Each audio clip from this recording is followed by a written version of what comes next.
মাত্ৰ 15,000 টকা দি ইয়াৰ পৰা এখন আপুনি বাইক ওলাই লৈ যাওক। এই বাইকখন ল'লে বোলে নগদ 7,000 টকাৰ কেছ ডিছকাউণ্ট দিব।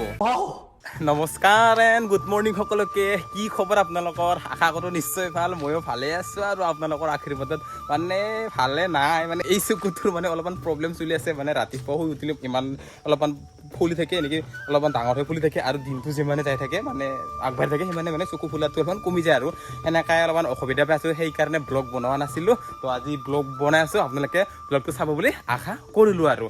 তো ইয়াৰ পৰা আজিৰ ব্লগটো আৰম্ভ কৰিছোঁ। মানে বৰ্তমান সময়ত আপুনি যিমানে দুখীয়া নহওক তথাপিও আপোনাক এখন বাইক বা স্কুটি লাগে।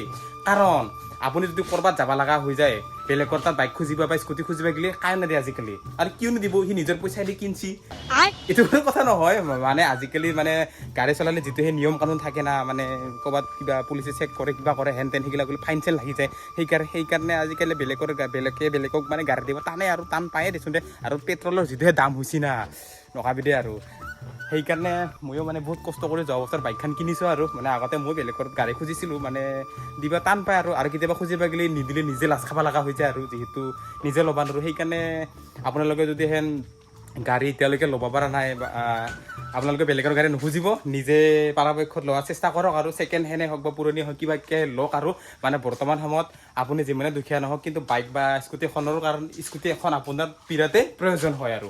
সেইকাৰণে ময়ো যোৱা বছৰ লৈছোঁৱে। মোৰ এইখন আপোনালোকে গমেই পায়, এইখনেদি এতিয়া মই বৰ্তমান চলি আছোঁ আৰু ক'ৰবাত গিলি এইখনেদি অহা যোৱা কৰোঁ আৰু ধুনীয়াকৈ। মানে আগতে কি ভাবছিলোঁ জানা গাইছ, মই চাইকেল মাৰিহে গৈছিলোঁ না ক'ৰবাত আগতে অহা যোৱা কৰিলে, মানে কাষেদি যদি কোনোবা বাইক চলাই যায় ভাবোঁ চাল্লা ময়ো এখন ল'ব পাৰিলি সেনেকৈয়ে মানে বহুত কষ্ট কৰি লৈছোঁ আৰু।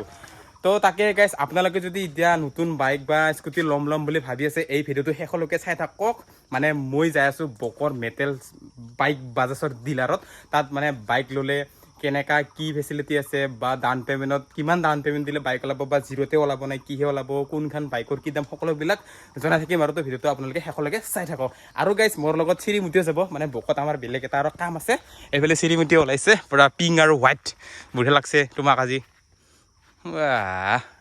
ক'ত যাবা বকত? তামোল খান কিয় খাইছা আৰু? বাকী দেৰি নকৰি এতিয়া আৰু যাই থাকোঁ আৰু গাইছ। মানে বকত যাই থাকিলে এই জেগাখিনি মানে মজা একদম ঠাণ্ডা লাগে আৰু। মানে যেতিয়া মানে 4 লেন হোৱা নাছিলে তেতিয়া মানে বেছি ঠাণ্ডা লাগিছিলে আৰু যিমানে গৰম নহওক আৰু এই জেগাখিনি মানে মস্ত ঠাণ্ডা লাগিছিলে। আৰু এতিয়া মানে 4 লেন হোৱাই অলপ গাছ গছনি অলপ কাটা গেল না, সেনেকৈ এতিয়া অলপ গৰম লাগে। তথাপিও মানে ঠাণ্ডাটো আছে আৰু ঠাণ্ডা দিনত এইখিনি মস্ত ঠাণ্ডা লাগে আৰু জেগাখিনি কিবা এটা ভাল লাগে এইখিনিত। আৰু এই জেগাখিনি যদি আপোনালোকে আহে মানে এনেকুৱা চাইডে এই নাৰিকল বিকি দেখা পাব আৰু আপোনালোকে ইয়াতে গাড়ী ৰাখি পেলাই নাৰিকল খাই আপোনাৰ পেটটো ঠাণ্ডা কৰি যাব পাৰিব আৰু। এই আগত দোকানখন এইফালে দাদাসকলে খাই আছে গাড়ী ৰাখি। তো মজা জেগা আৰু এইখিনি মানে আপচিয়া আৰু লাম্পাৰৰ মাজত যিখিনি জেগা এইখিনি আৰু এইফালে নাৰিকল কিবা কিবি বিকি আছে এইয়া। তো আছোঁ আৰু এতিয়া বেছি দূৰ নাই আৰু পাম আৰু। আহি পাই গ'লোঁ এয়া বকৰ মেটেল বাইক বাজাজৰ ডিলাৰত আহি পালোঁ। আপুনি মানে যদি ইয়াত আহে মানে বকো টাউনখন চেৰাই বকো থানা চেৰাই আহি আপুনি এইফালে আপোনাৰ কি কয় লেফ্ট চাইডে পাব। আৰু এইফালে যদি আপুনি ইফালৰ পৰা আহে ধূপধাৰা চাইডৰ পৰা আহে তেনেহ'লে আপুনি বকো কলেজখন চেৰাই এইফালে আপোনাৰ ৰাইট চাইডে পাই যাব আৰু। এইখন হৈছে মেটেল বাইক বাজাজৰ মানে ডিলাৰ আৰু। তো ইয়াতে তো ইয়াৰে ভিতৰত এতিয়া যাওঁ আৰু আমাৰ চিৰিমুটিকো লৈ আনিছোঁ আছিল লগত, মানে বকত তাৰ কিবা এটা কাম আছে সেনেকৈ লৈ আনিলোঁ আৰু ইয়াৰ ভিতৰত সোমাওঁ। তো আপোনালোকক দেখাই আছোঁ মানে কেনেকুৱা কি ফেচিলিটি সুবিধা সকলোবিলাক আৰু মজাকৈ। এই গুৰুটো হৈছে নেকি বাইক কিনিবা, এই যা পৰা যা। তো এতিয়া মানে ভিতৰত সোমাওঁ আৰু মানে কোনখন বাইকৰ কি ডিছকাউণ্ট দি আছে কেনেকুৱাকৈ সকলোবিলাক গম পাম আৰু। বাকী ভিতৰত সোমালোঁ মজা, মানে এচিৰ হাৱা হৈছে ঠাণ্ডা। ভাল না খবৰ? প্ৰথমে মানে মই এই বাইকখনৰ পৰা আৰম্ভ কৰিলোঁ আৰু এই বাইকখনৰ ডাউন পে'মেণ্ট কিমান দিব লাগিব সেইবিলাকতো মই ভালকৈ নাজানো। তো এজন আমাৰ ভায়ে কৈ দিব আৰু সকলোবিলাক। তো আপোনালোকে ভালকৈ শুনি গ'লে হ'ল। এই বাইকখনকে চাম আৰু এই বাইকখনত কেনেকুৱা কি অফাৰ চলি আছে। এইখন হৈছে কি N250।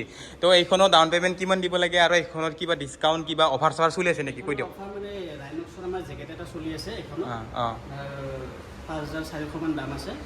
আপোনাৰ এইখনত আপুনি যদি ভাবে 30-35,000 চিভিলৰ ওপৰত ডিপেণ্ড কৰি 25,000 পৰা ষ্টাৰ্ট কৰা যায়, তেনেকৈ মানে ওলাই আহিব ফাইনেন্স কৰিলে। আচ্ছা। তো আপোনালোকক যদি এই বাইকখন লাগে তেনেহ'লে 25-30,000 টকাত মানে ফাইনেন্সত ওলাই দিব আৰু ৰাইনক্সৰ ৰাইডিং জেকেট এটা ফ্ৰীতে দিব। আৰু জেকেটটোৰ দাম হৈছে 5,400 টকা, মানে মই জানাত আৰু ভালকৈ।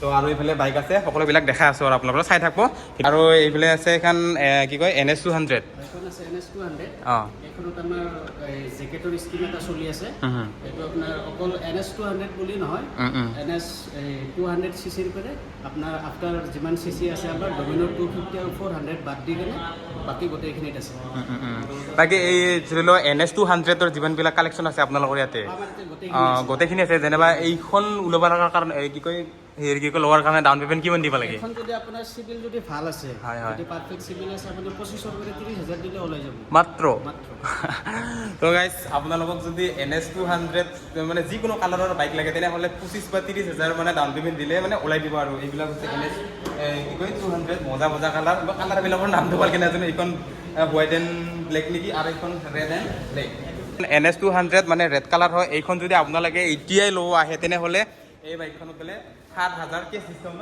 7,000 কেছ ডিছকাউণ্ট চলি আছে আৰু কিবা আৰু আপোনাৰ কম ডাউন পে'মেণ্ট ওলাই যাব গাড়ীখন আচ্ছা আচ্ছা আচ্ছা আৰু মানে 7,000 টকাটো কেছ ডিছকাউণ্ট আছে এইখনত আৰু লগতে আছে সেই ৰাইডিং জেকেটটো ৰাইনক্সৰ আছে নেকি অঁ অঁ যিটোৰ দাম মোটামুটি 5,400 কিবা টকা আৰু মই জানাত মোৰ যদি ভুল হোৱা নাই না সেইটোৱে আৰু এইফালে আছে 220 এইখন এখন মজা একদম এইখন যদি লয় এইখনত ডাউন পে'মেণ্ট কিমান দিব লাগিব এইখনত আপোনাৰ প্ৰফাইল ভাল থাকিলে 30-35 আচ্ছা আচ্ছা আৰু যদি এইখন আপোনালোকে যদি এইখন ল'ব বিচাৰে মানে 30-35,000 টকা দিলে এইখন ওলাই যাব আৰু এইফালে যিবিলাক আছে ধৰি লওক 125 150 যিবিলাক কালেকশ্যন আছে এইবিলাক পালচাৰৰ এইবিলাকত ধৰি লওক কেছ ডিছকাউণ্ট 3,000কৈ চলি আছে নেকি আচ্ছা আচ্ছা ছিংগল ডিছৰ বুলি কথা নাই সিঙ্গেল বুলি কথা নাই ডবল বুলি কথা নাই হয় হয় 125 পৰা আৰম্ভ কৰি আপোনাৰ 150 লৈকে আপোনাৰ গোটেইখিনি 3,000 টকা ডিছকাউণ্ট আছে আৰু আপোনাৰ এটা মডেল আছে আমাৰ নিয়ন বুলি কয় 125 নিয়ন এইখনত 2,000 টকা ডিছকাউণ্ট আছে আচ্ছা আচ্ছা বাকী 125 ৰ ভিতৰত আপুনি ডাবল চিট লয় সিঙ্গেল চিট লয় 150 ডাবল চিট লয় সিঙ্গেল চিট লয় হয় হয় চাৰিখনতে আপোনাৰ 3,000 কে ডিছকাউণ্ট আছে আচ্ছা আচ্ছা তো আপোনালোকে যদি 125 150 লয় আৰু মানে ডাবল ছিংগেল ডিছ বুলি কথা নাই আৰু সকলোতে মানে কি কয় 3,000 টকাকৈ কেছ ডিছকাউণ্ট চলি আছে আৰু এইবিলাকচোন এইখন মানে এইখন বাইক হৈছে যিগিলা মানুহে মানে চাপৰ্ট আৰু মানে অলপমান হাইট কম সেইগিলা মানুহ কাৰণে এইখন বাইক বেষ্ট মানে পটককৈ লাগ পায় আৰু মাটিত এইখন ল'লে ধৰি লওক ডাউন পে'মেণ্ট কিমান দিব লাগিব চেম সেনেকৈ প্ৰফাইল ভাল থাকিলে 30-35 ওলাই যায় এইখন গাড়ী আচ্ছা আচ্ছা তো যিবিলাকে মানে ধৰি লওক চাপৰ মানুহ এইখন বাইক ট্ৰাই কৰি চাব পাৰে আৰু মানে কৈ দিলে দাদাই মানে 30-35,000 মানে ওলাই দিব আৰু ফাইনেন্সত আৰু আপোনালোকৰ যদি একেবাৰে বাজেট কম মানে লাখ টকাৰ তলৰ বাইক লাগে আৰু তেলৰ যদি ভাল মাইলেজ থকা বাইক লাগে এইফালে আছে মানে কি কয় এইটো কি কয় এইটো GT 1 কি কয় 110 চিটি চিটি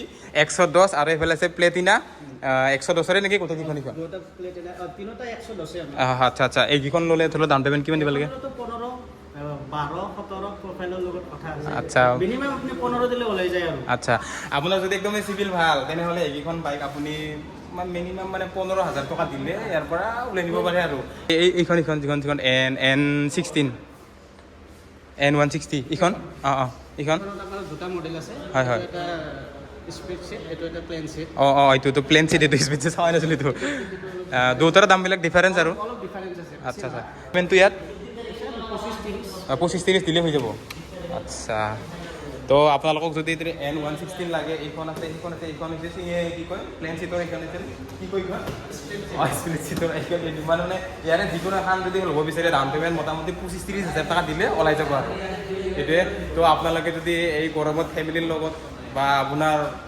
যদি বাইক নাই গাৰ্লফ্ৰেণ্ডে ক'ত ফুৰিব যোৱাৰ মাথা মাৰি আছে তেনেহ'লে ইয়াতে এখন বাইক উঠাওক 25-30,000 টকাৰ লগত লৈ আহক মানে কি কয় পালচাৰ ল NS কিবা কিবি লৈ পেলাই মানে গাঁৱৰ যাওক আৰু ক'ৰবাত ৰাইড কৰক আৰু ধুনীয়া ধুনীয়া তো নতুন নতুন জেগা ওলাই আছে তো সকলোবিলাক দেখাই দিলোঁ এতিয়া আমিও মোৰ লগত চিৰিমুটি গ'লে এইফালে আমিও এতিয়া মানে যাম আৰু ক'ত ৰাইডৰ নিচিনা আৰু সেনেকুৱাকৈ এই আৰু বাইক এখন লাগে কিন্তু আপোনাৰ ঘৰৰ পৰিস্থিতি যেনেই নহওক বাইকখন বহুতেই ইম্পৰ্টেণ্ট বাইক বুলি নহয় স্কুটি বাইক যিকোনো এখন লাগে আৰু ঘৰত মানে আপোনাৰ ঘৰৰ পৰিস্থিতি যেনেই নহওক মানে ধৰি লওক বাহিৰত যাব লগা হ'লে যাৰ নকওঁ দিয়া এইবিলাক কথা আৰু আজিকালি বেলেগৰ গাড়ী খুজিলে কোনো নেদে গতিকে পৰাপক্ষত নিজে ল'ব লাগে আৰু এইফালে আছে আমাৰ ডিলাৰৰ ছাৰ খবৰ ভাল অঁ ভালে দিয়া দে এইটো ডিলাৰটো মই ভিডিঅ'ৰ আগতে কৈ দিছোঁ, এড্ৰেছটো আকৌ কৈ দিছোঁ।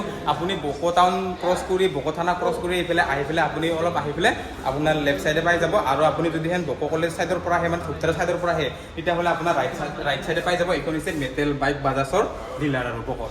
আৰু মানে 200 cc ওপৰৰ বাইকত যিটো মানে জেকেট দিয়া বুলি কৈছিল আৰু মানে ডমিনাৰৰ বাদে ডমিনাৰৰ বাদে এইটো হৈছে ৰাইনক্সৰ ৰাইডিং জেকেট। আৰু এইটো মানে দিয়া হ'ব আৰু মানে যিবিলাক যদি আপোনালোকে এই কি কয় NS 200 ধৰি লওক পালচাৰ 220 এনেকুৱা নিচিনা যদি বাইক লয় তেনেহ'লে এই জেকেটটো আপোনালোকে পাই যাব আৰু ফ্ৰীতে দি আছে। একদম মজা জেকেট, ৰাইডিং জেকেট একদম পৰিলেও একো নহয় আৰু এইফালে একদম কিবা সেই এটা আছে ধুনীয়া একদম ছেফটি আৰু মজা।